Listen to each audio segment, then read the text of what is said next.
کچھ اس طرح ہے کہ مصفہ پارا، مصفہ پارا، اور کشتہ سکہ پھولا ہوا، کشتہ سکہ پھولا ہوا، کشتہ فولاد آبی، کشتہ فولاد آبی، یہ آپ نے لینا ہے 1 تولہ، کشتہ ابرک 3 تولہ، سب کو کھرل میں ڈالیں، اور سب سے پہلے آپ نے دھتورے کے پتوں کا پانی 1 پاؤ نکالنا ہے،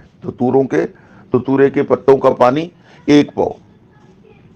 وہ اس میں تھوڑا تھوڑا کر کے کھرل کرتے جانا ہے، کھرل کرتے جائیں، جب 1 پاؤ پانی دھتورے کے پتوں کا کھرل ہو جائے، ختم ہو جائے، تو پھر بھنگ کے پتوں کا پانی، بھنگ کے تازہ پتے لیں، ان کا 1 پاؤ پانی اس میں کھرل کریں،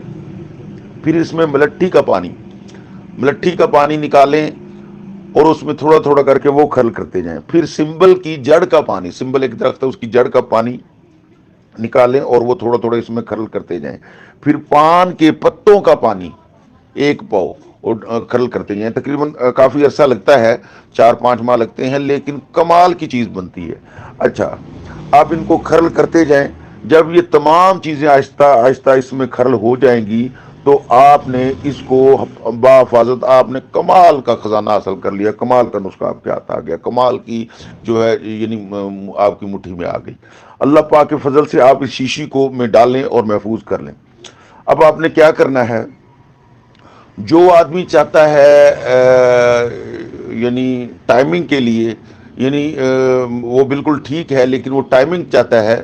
تو وہ اس کی مقدار خوراک ہے 1 چاول، پان